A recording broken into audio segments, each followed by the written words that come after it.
Hello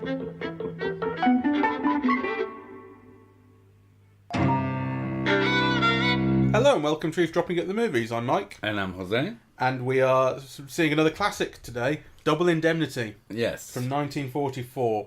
Billy Wilder's classic, paradigmatic, perfect example of a film noir. That's right. It is the film noir. And I want to say that we saw it at the Electric at a noon screening, and it was packed, and people applauded at the end. Which is lovely to see. Yeah, yeah, it was nice. I'd never seen it, as is normal with these things. When we visit an older movie, a classic that I'm supposed to have seen, I always haven't. You, I assume, had seen it a lot. I have seen it, and in fact, I have taught this film. Right, so you're very familiar with it. I'm going to let you do most of the talking. Well, I don't know if I will do most of the talking. I didn't hugely get on with it. Oh, well, you see, that's interesting, so why not? Well, yeah, it's difficult. At no point do I think it's like a bad movie, right? Like, there's a reason that it's a classic, and you can tell. So I don't think like anything about it is really bad. But I feel like I'm not on its wavelength. It's such an example of a style that is of a certain time that maybe I wasn't in the mood for it. I don't know, but only at a few points did I feel like I was into it. Like in the scene where she hides behind the door, for instance. Just that shot, really, where she hides behind the door. It's a couple of shots. I felt the tension in that scene. I thought it was really good. But I basically felt like these were kind of thoroughly horrible people who I wasn't particularly entertained by the exploits of. Oh. Well, I love almost everything about it. I think it's deservedly a great classic. I think it's got things that are just still so extraordinary, really. Not the least Barbara Stanwyck's performance. I mean, there were some moments in this film that I think are as great as anything that's ever been offered by American cinema. You know, the moment where they kill the husband in the car, yeah, and the camera closes in on her, and you just have like this glint of a smile, you know. There's a moment where the husband's been thrown off the train, and Fred Macmurray tells her to go pick up the crutches, right? And there's the way that she's got her mouth open. It's almost like a sexual glee, really, at this murder that she's just committed, right? Kind of the scenes in the sofa where she's wearing that tight Angora sweater, right? And kind of, you know, and she's playing on him, and you could see both that she's attracted to him, that she's playing him, and also how she's playing him. I mean, I think those are all like absolutely fantastic things, really. Her performance is pretty incredible, and kind of thoroughly captivating. And when she kind of, you know, when she sort of fully exposes herself as the nasty piece of work she's kind of been bubbling away at being the whole way through, you kind of feel it. And she's, like I said, I mean, thoroughly unlikable in the best way, you know. Like when that kind of comes out at the end, it's great. It's more him, Fred MacMurray, that I had the issue with. I kind of felt like he was stupid. Well, his character, not the actor, but felt like the character was sort of not that bright, really. Well, he's a chump. Yeah. I mean, he's, you know, that's what he is in the movie, right? He's somebody who, you know, at the very beginning of the film, you see that he's aware that she's trying to set him up for murder, right? And he walks away. But then, you know, he's so attracted to her that he lets his dick overrule his head. That's what the film is all about, really. Yeah. I can sympathise with that. Well, that's what happens. But there's a point at which you're going like... That's why he ends up dead. I know. Well, I mean, that's like he is that kind of... He does have that film noir thing of already being dead, really, or already being doomed. Yeah, you well, know. there's that wonderful line where he says, "I don't hear the footsteps behind me." It's a great line. It's a great line. He couldn't hear his own footsteps, and then as he walks away, you can't hear them either. You know? It's a film that's full of great lines. That's full of like really quotable lines. You know, how fast am I going? 45. Yeah, that whole dialogue at the beginning is absolutely brilliant, right? And it was wonderful to see the audience completely with it, actually, and responding in all the right places. And actually, there were moments that it's interesting to see it with a proper audience rather than with students, because you catch things that are meant to be played, right? That's the way the film is meant to play, in quotation marks, but actually you don't see it, and then you watch it with students and you don't see it, and then you watch it with a proper audience, and actually that whole scene with the witness that's brought in who had seen him on the train, right? And there are moments where, you know, just a little reaction from Fred MacMurray gets a huge surge of interest from the audience, right? Or when he goes behind him, or it's like every move in the film is charged with an audience response in a way that I hadn't quite seen it before. Yeah, a paying audience is looking to enjoy it. Yeah, the students are just looking to get home. Yes.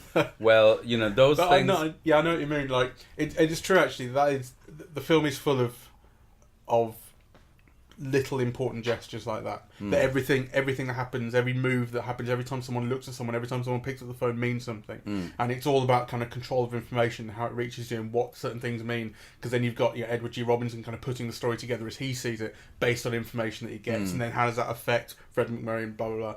So yeah, I mean, it was like kind of control of information, the way that you understand everyone's different understanding of where they are in the story is really strong, actually. Yeah. And I loved Edward G. Robinson. I mean, it's great. He got good reactions from the audience, and he's so dynamic, and he makes scenes kind of meaningful. He's the only person I can think of who literally cites an actuarial table and kind of, gets the audience to respond to it, right? Like kind of, it's just amazing that he can do that, really. That monologue where he's listing all the different versions of poisoning and all that. Yeah, it's fantastic.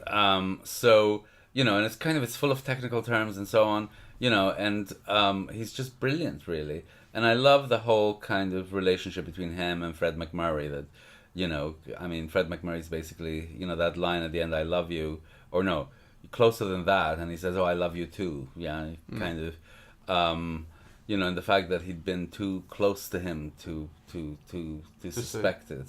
I thought all of the way that whole relationship kind of was drawn out was great. I think the score is absolutely fantastic. It's Miklos Rocha. I had to look that up. But it's a beautiful score, It's kind of, it's interesting because you think of it as almost like a modernist score. It's very modern, and of course the film is now, I don't know, 70 years old or whatever, right? 44. 75. 75. Yeah. And the lighting is just fantastic. So, it's the way that you can make sunny California seem like, malodorous and dark, and it's kind of there's something about smells in the film, right? So they often talk about it, right? About the perfume. I bought it in Ensenada. Right? And she kind of wears orchids in one of her outfits, right? Black orchids. And and there's something about the decor and the lighting in the house, in her house, where it really does. It's almost like you can smell it. You can smell evil, and it's seductive. Yeah, I loved all of that. Yeah. I think it really is just down to the fact that I really didn't like Fred MacMurray's character, Walter, and I felt he was kind of aggressively stupid to the point where he even went beyond being just a chump. I think it's partly the fact that he's narrating the story from the end. Yes. And so there's this framing structure of he's telling the story into Edward G. Robinson's dictaphone, so like being honest about everything that's happened. So that's your frame device, and that's what gives you narration the whole way through as well, kind of classic. That's what film gives narration. it the structure. Yeah. Yeah, and and kind of the way that he is telling the story is still of kind of somehow being in control. It feels like, like I'm in control of this story. I'm being honest about blah blah blah. Even though it's clear that he's lost, and then as you discover at the end, he's actually been shot in the shoulder, and he knows he's kind of for it. He might not die, but he's definitely going to prison for a long time, or going to be executed. So there's this kind of mismatch between sort of he still delivers this story as though he has control of everything that happened, and of course he completely didn't. But I think that's what I love about noir. I mean, I see them all as kind of as male melodramas, as like these it's these love stories really of men who are undone by passion, right? I mean, sometimes love, sometimes passion, sometimes obsession, right? All those things that aren't meant to affect men. So, he's got this very measured, very controlled way of telling the story, but actually everything that the film shows you is the opposite of that. He's out of control. I mean, he's involving himself, in murder. He doesn't need that, right? It's kind of, it's the anklet, that's kind of driving him crazy, really. And I can understand that, right? Like, kind of, so... And what makes it interesting for me about Fred MacMurray playing it is, he's one of the most placid leading men, in the history of cinema. I mean, he's a very good comedian. He's the regular guy. Like, you actually don't see a lot of, undercurrents kind of in his face, right? He seems like a happy-go-lucky guy, and you get the feeling that he really was until he met her, Yeah. Yeah, he wasn't the biggest star, really, was he, Fred MacMurray? I know he did a lot with Disney. No, he was a huge star in the 30s and 40s, yeah. I mean, he's not a very well-remembered star because, aside from the two films he did for Billy Wilder, this one and The Apartment, not too many of his films have survived. Like, some of them, are like minor classics, like the films he did with Carole Lombard, Swing High, Swing Low, or something like that. But, mostly he was just, he was a big star. Okay. He was I think he was, aside from Bing Crosby, he was Paramount's biggest male star of this whole period. But the films haven't weathered well, though, he's so interesting as well because, I mean, he was a star for a very long time. From the moment that he began in 34, 35, then he did, then he was a star throughout the classic period. He did stuff for Cirque as well. And then he moved on to Disney and continued making those, Absent-Minded Professor, I forget what they were called, the films. I'll check for you. Through the 60s, and they were huge hits, right? And in the meantime, he did a long-running television show, I think called All My Sons, or My Three Sons, or something like that. Which was a staple of American television throughout the 50s and 60s, really. So, there was a period in America where everyone would be able to tell you who Fred MacMurray was. Yeah, he was the Absent-Minded Professor, Shaggy Dog as That's well, right. Son of Flubber, The Happiest Millionaire. Yeah, and those were all big hits. Big hits. And I think he gets billed over Stanwyck in this, doesn't he? So that goes to show how big he was. Well, I think so. Yeah, I mean, he is the star. So, I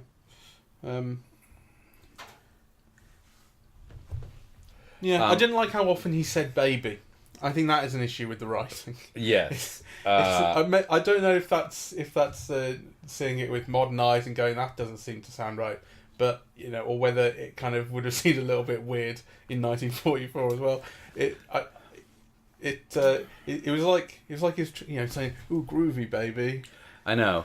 I think it's the thing that is most alienating to contemporary audiences, the use of that word. And to be honest, I don't know if that was a staple of the period or not. It, no reviewer of the period picks it up as something annoying, right? Yeah. So it must have been standard lingo. I suppose the way that people used to say doll, hey doll, which nobody ever says anymore, and actually you get killed for saying, really. So I can understand that. But actually, it's also a very unsentimental movie. I like that about it. You know. Well, I mean, there is this idea, again, this is something that's slightly rankled, I suppose, in that she obviously is playing him, but he falls for it completely. Yes. And basically from like 2 days into sort of knowing her, he's saying, I love you. Yes. And he's doing this because he loves her. And immediately I kind of stopped believing that, you know. And actually by the point later on in the film where he realised he needs to get out of this, he needs to dump her, I'm thinking like he should have realised this long ago, you know. And maybe that's part of the chump thing, but like the love aspect sort of, long before he gives up on that, I felt like it had ended. Him being in love with her. Well, I don't feel that think. because I mean the film first of all goes, you know, to quite an extent to give you reasons for him to want to help her, right? So all that line of dialogue about, oh, you know, I don't think she quite says he beats me, but you know, she goes on about pretty much does, I think. Okay, yeah. There you go. So yeah, she goes about how horrible he is to her and so on and so forth. So you know, you I mean, she's making him out to be like a knight in shining armor who's going to rescue her, you know, from this horrible condition that, you know, she needs a strong man for. So, you know, the film... Definitely at that point, I'm going with it. But then as the film progresses, it's really about the intricacies of the plot and then how the story develops and how they're going to get out of it. So it's about those details. Yes. And the motivation falls away, I think, from the focus of the film. And so like there is that one moment where I think it's when they've just done it, and she says, "Aren't you going to kiss me?" Yes. You know, and that's like just the night that they've done the murder. And then it doesn't seem to be there at all. But that's a fascinating moment, you see, yeah. because you can tell that for her, the whole murder has been a turn on, right? And for him, he feels he's got a conscience, right? Yeah. And actually, it's that contrast between the two that I think is one of the things that the film makes so interesting. And the film, again, goes to great trouble to show you that he does have a conscience, right? You know, the purpose of the daughter is exactly that, right? You know, to show that, you know, he's somebody who's been driven to do a terrible thing, right? Whereas kind of she is capable of anything, really. But it's interesting that he's the one who does the murder, right? So, yeah. So I think you have kind of like a really interesting kind of, you know, complex character, how, you know, Mr. Happy-Go-Lucky all of a sudden halfway through the film becomes a really cold-blooded, premeditated murderer, right? Like, I think that's brilliant. Because actually, I think there are very few films who are so uncompromising. And actually, there are very few actresses who would play the role that Barbara Stanwyck does, the Dietrichson role, without asking for audience sympathy at all, you know? Like, I mean, you know, she shows you her being sexy, you know, and alluring and calculating and murderous and, you know, but kind of you never see her just being nice, you know? Like, so I think that still stands up. I think it's absolutely brilliant, really. And a good point of comparison, you know, because both this... So Double Indemnity and Joan Crawford are both based on James M. Cain novels, you know. Double Indemnity and Joan Crawford. Sorry, Double Indemnity and... The Postman Always Rings Twice. The Postman Always Rings Twice, but what I'm thinking of is the one where Joan Crawford starts the chain of restaurants, the Michael Curtiz film. Mildred Pierce. Mildred Pierce. Right. So all these three were based on James M. Cain novels. And actually, I think this is the one that is most uncompromising, that's darkest, you know. Well, I have a line from what's his face at the Hayes office. Oh. This is off Wikipedia. There's Cain's novella that's published, and then it goes out to the studios. MGM, Warner Brothers, Paramount, 20th Century Fox, and Columbia were all competing to buy the rights for $25,000. Then a letter went out from Joseph Breen at the Hayes office, and the studios withdrew their bids at once. In it, Breen warned, quote, "The general low tone and sordid flavour of this story makes it, in our judgment, thoroughly unacceptable for screen presentation before mixed audiences in the theatre. I'm sure you will agree that it is most important to avoid what the code calls the hardening of audiences, especially those who are young and impressionable to the thought and fact of crime. Well, Yeah. boo-hoo. Well, this one is like... He's right. This one managed it. And it does so... I love the way that it sublimates all the sexuality. So, and the cheapness. So on the one hand, you have that poof on her shoe, right? Yeah. Which kind of, I don't know, that poof evokes a world, really, particularly with the anklet next to it, right? And it's the way that she crosses her legs. The way that she crosses her legs. Also, I don't know if you noticed, but she's got too much jewelry. And it's all big and flashy and kind of at odds with each other. It's like too much, really. Yeah, so that gives you an indication of where she's from, right? And what she wants. I think it's almost like every detail in the film is beautifully worked out. The only thing that annoys me, and that I still think is a problem, and is the subplot with the daughter. Particularly with the daughter. What, everything that the daughter does, or I think everything that the daughter does is so. If we try to distinguish between the character and the actress, maybe the character is necessary, right? And actually, I think really the character is necessary. Particularly with Zacchetti, the boyfriend, right? But I find the actress so annoying who plays Lola, that it irritates me. She's a bit Anne Hathaway. Yes, she is. She's a bit sort of trying sort of so very hard. I'm acting. Who was the actress? Jean Heather. I don't know her. I don't think she did very many films. She did 8 feature films during the 40s. I think she had a car accident, and that sort of ended her career, because I think they went, well, you're ugly now. As Hollywooders want to do. Anyway, yeah, I know what you mean, but I think you're right that the subplot is necessary. The character is necessary to give Walter the kind of the good sort of person to start to cling on to a little bit, and to feel terrible about what he's done. I love also the cinematography, the way. So for example, there's the scene where they kill each other, where they shoot each other at the end. That obviously is just completely enshrouded in shadows and so on. But if you look at the rest of the film, there's shadows everywhere. So, and at the beginning of the film, they're very fleeting, right? So, he's a hat in the doorway or things like that, right? And then kind of as the film advances, kind of the world becomes kind of, darker and darker. Yeah. So I love that. Yeah. That scene in the house at the end when the gun's there. I noticed the lights in there. When she looks at the door and then she closes it and turns out the lights, and all of a sudden you notice the moonlight coming in. That just changes the way everything looks, and as she moves, because she moves sort of past the couch and round it and then back again to the armchair, and she kind of moves into light and out of light and into light, and light just picks up certain parts of her, and then it's wonderful the way just the way that looks, and all of a sudden things are kind of changing, and then she finds her place in the armchair, just overseeing this entire scene that she's got set up for herself.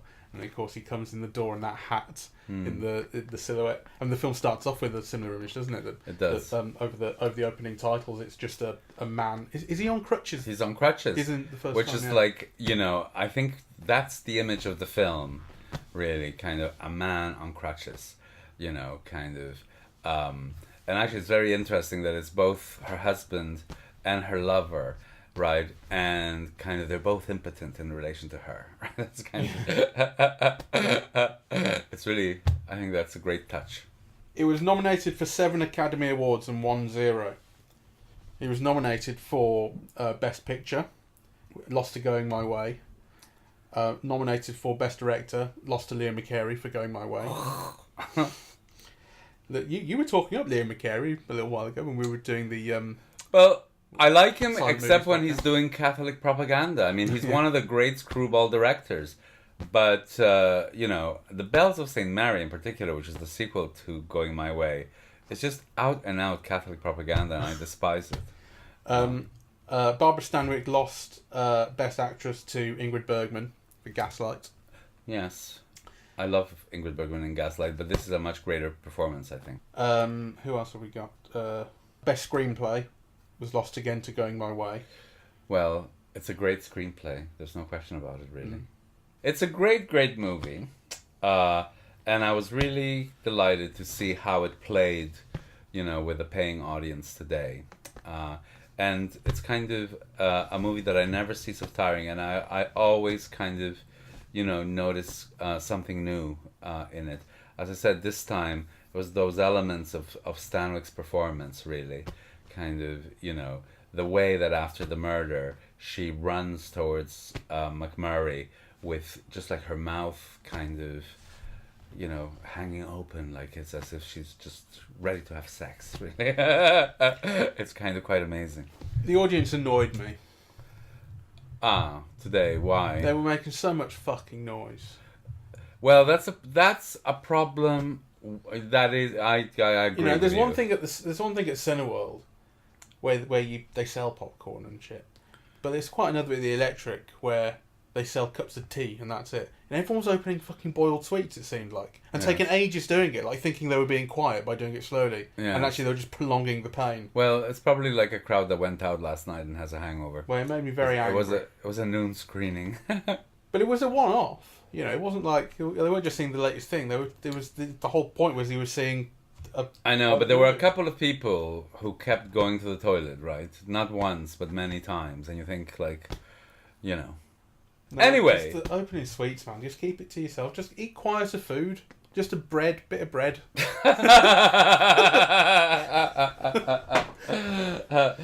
All right, so would you recommend this movie? Well, I mean, I guess I would, despite the fact that I would probably need another crack at it, really. I mean, there are definitely things I appreciate, and I would give it a second go. But I mean, but it is the case that I didn't hugely get on with it outside of a few scenes that I liked, or a few shots, or a few lines here and there. Kind of every time Edward G. Robinson came on, he kind of lit up the screen. I wanted to hear what he had to say. I knew he'd have some fun. I mean, it's a very witty script. Every line he has ends with some barb, some snappy line.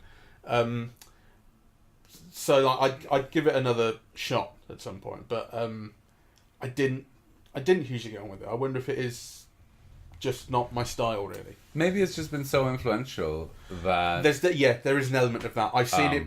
I've seen the style parodied and echoed so much that it's not original anymore in this, and despite the fact this is kind of the prime example. Yes, this is where it originated, or a lot of those things originated. Yeah.